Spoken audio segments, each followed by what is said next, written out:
Nag-inhibit si House Majority Leader Sandro Marcos sa posibleng pagtalakay sa impeachment complaint laban sa kanyang amang si Pangulong Ferdinand Marcos Jr. Nilinaw ng nakababatang Marcos na hindi siya pinagbabawalan ng sinuman pero nais lang niya na mapanatili ang integridad ng Kamara at kredibilidad ng proseso. Pag-usapan natin yan kasama si Attorney Dino De Leon, ang Director ng Human Rights and People Empowerment Center Incorporated at host ng With Due Respect. Well, magandang hapon, Attorney Dino, at welcome back sa Arangkada Balita. Magandang hapon, Jack, at sa lahat ng ating mga manonood at nakikinig. Yes, una muna, Attorney Dino, ano masasabi niyo sa move na ginawa po ni Congressman Marcos? Well, dapat naman no na nag-inhibit siya. It shows delikadesa, no? It shows na alam niya yung sensitivities. Tsaka yun naman talaga yung tamang gawin kasi supposedly yung House ang mag-hold accountable dito sa executive. Having said that, iba yung sinasabi at iba yung totoong ginagawa kasi hindi rin naman tayo naive na maaaring meron pa ring influence peddling dyan sa loob ng House. Pero at least optically, pinapakita niya kung ano yung dapat na gawin, no? At sinabi niya na hindi siya makikialam. Oo. So just to refresh po yung alam ko ini-interview ka na rin tungkol dito pero para mas malinaw para sa ating mga nanonood at nakikinig, paano po ba itong magiging proseso? Kailan ba deemed initiated na ang isang impeachment complaint and by then hindi ka na pwedeng mag-file ng any impeachment complaint? Sa ngayon kasi raw you can still file impeachment complaints against the president.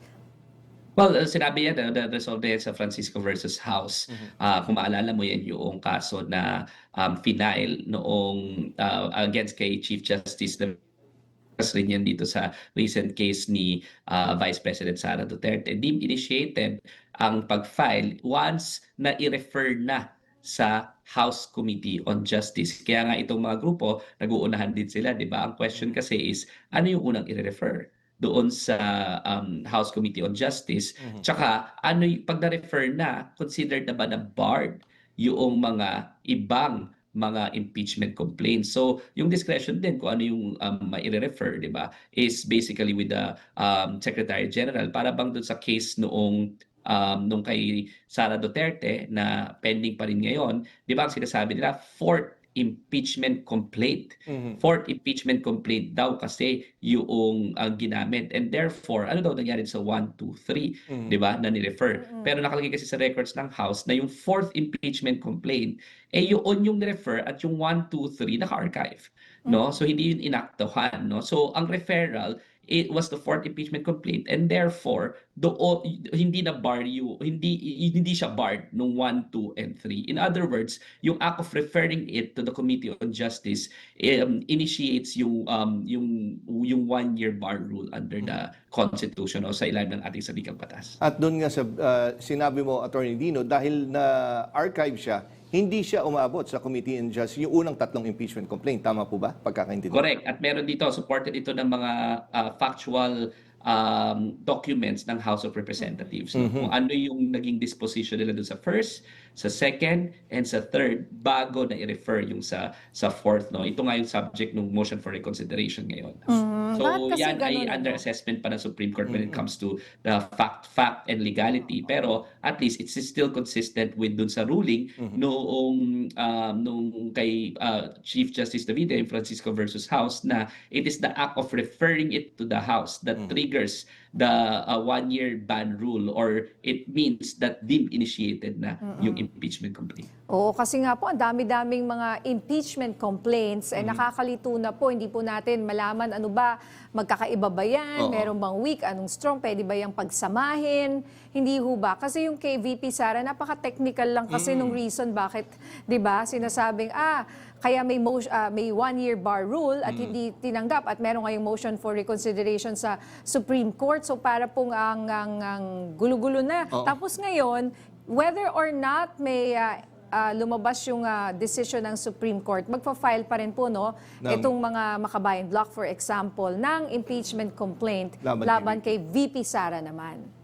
Sa akin naman, Ninya at saka Jack, no? Sa akin palagay lang, hindi naman kasi dapat mindless exercise yung pagre-refer sa Committee on Justice. Na kumbaga dahil nauna ka, ikaw na kaagad yung unang i-refer.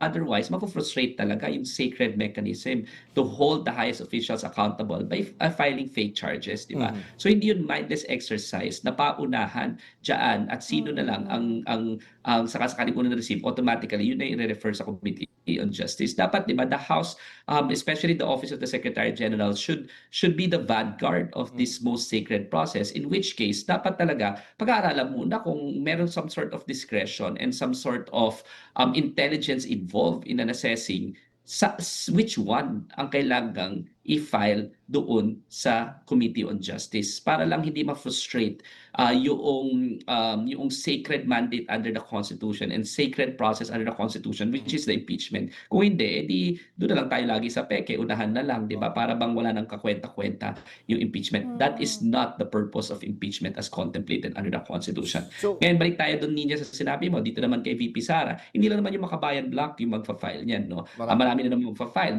na naman ang alam ko yung grupo namin, yung Tindig Pilipinas.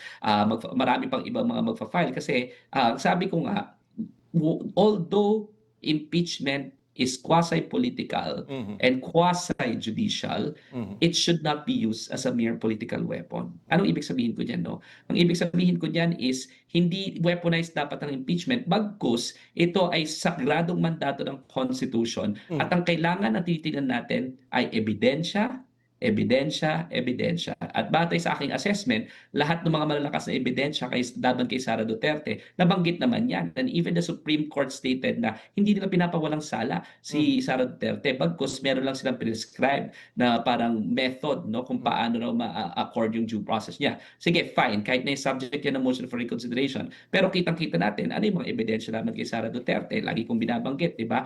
Yung sarili niyang salita nung sinabi niya ay nag-contract na siya ng assassin laban sa presidente, vice president, tsaka sa Speaker of the House. Yung testimonya ni Arthur Las Cañas na siya mismo ay kasama sa Davao Death Squad at siya mismo nagpatupad ng mga sumusunod na patayan nung siya ay mayor pa. Diyan din yung mga chinichirin ng taong bayan, yung liquidation forms noong paggasta ng confidential funds. Nakita natin sila Mary Jane Piato, si Miggy Mago, si Chippy McDonald, at kung ano pang mga kabalastugan. Yan ay suportado ng mga certifications coming from the Philippine Statistics Authority na walang ganyang mga pangalan. Nakita natin yung mga vouchers, na mga liquidation vouchers na parang pare-pareho yung pirma, halos pare-pareho yung sulat, kamay, no? At saka yung mga dubious talaga ng mga kung sino-sino pang pangalan na yan. Nakita natin na in 8 days, actually hindi 11 days, 8 days, kasi kasama yung mga holiday, ginastos yung 125 million pesos supposedly sa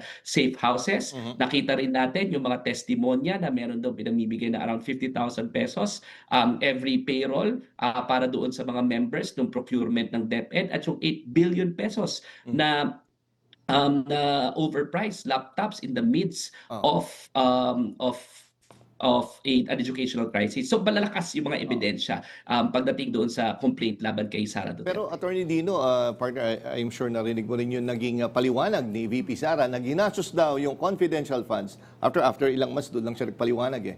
Sinabi niya, nag-gastos yung confidential funds sa pag-iimbestiga na itong mga questionable laptops. Pasado ho ba sa inyo yung ganong klaseng rason?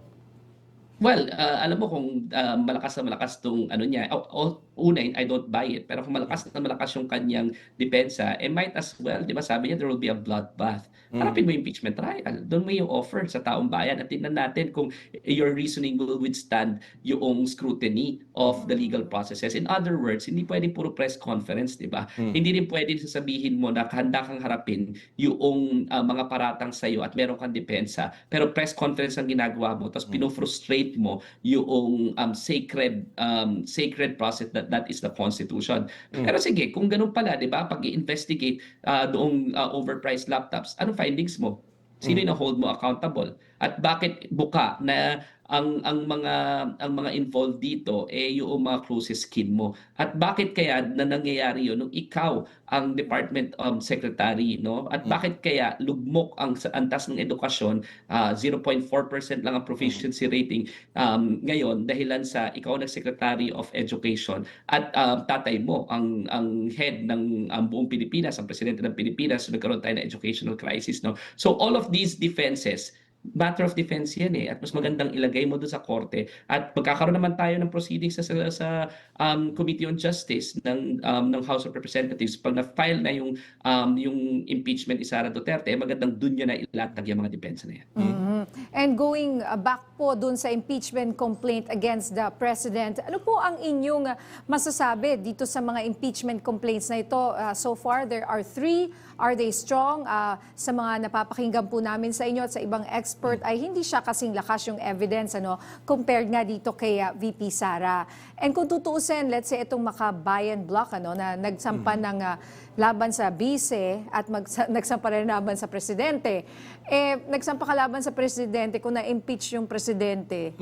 Di ba? Di magiging presidente yung vice-presidente. Pero, Well, sana, 'di ba? Yun nga rin kasi yung timing issue na tinitira natin, 'di ba? Sa akin, unahin muna, 'di ba? Kasi para sa akin lang palagay napakalala kung si Sara Duterte maging vice president. That's not to say na faultless yung administrasyon na ito, pero ang question ko nga is alin doon ang impeachable? Kaya ang sinasabi nila, yung investigation daw sa ICI hindi maganda.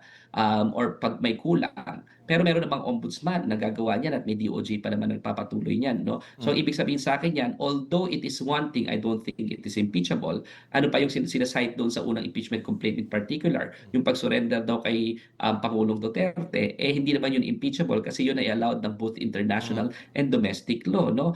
Particular na dyan yung ating Philippine Anti-Crimes Against Humanity Act, no? So kitang-kita doon yung option ng surrender doon sa executive, no? So para sa akin itong mga akusasyon na ito hindi malakas, no? Pati yung sa flood control scandal, meron naman silang sinasabi na kasama daw si Pangulong Marcos doon, no? So far wala pa ako nakikitang ebidensya directly linking President Marcos into this scandal, lalong-lalo na siya unang naglabas ito sa kanyang SONA. Pero ang pinakamalakas, and just like I want to take this caveat, nakita ko doon sa pleading, no, o doon sa reklamo ng Makabayan Block. Ang sinasabi ng Makabayan Block is yung meron daw 213 billion na releases sa na releases, no, doon sa UA funds, no. So ito yung sinasabing unprogrammed appropriations at hindi naman daw yung ma-release kung hindi pina-release ni Bongbong Marcos, no. So akin malakas yon, pero hindi ibig sabihin nun may napulsa siya kasi to begin with itong mga flood control projects dapat naman talaga kailangan niya ng bansa. Ang question is, meron na ba any evidence directly linking him to getting these funds, no? Yung pa yung nakikita kong wala. So just because he released it does not automatically mean, di ba, na ito ay grounds na for impeachment. So yun yung malakas na nakikita ko, pero kailangan ko pa makakita ng ebidensya na directly linking President Bongbong Marcos to the flood control scandal. Okay, maraming salamat po, Attorney Dino, and good luck next week. Yan ang yung big week na iniintay natin, yung mga magpa-file po na panibagong impeachment case laban sa ating Vice Presidente. Magandang... Nire-review na namin. Nire-review ko na ngayon, balitaan ko kayo. Okay, mabuhay po kayo. Ingat po.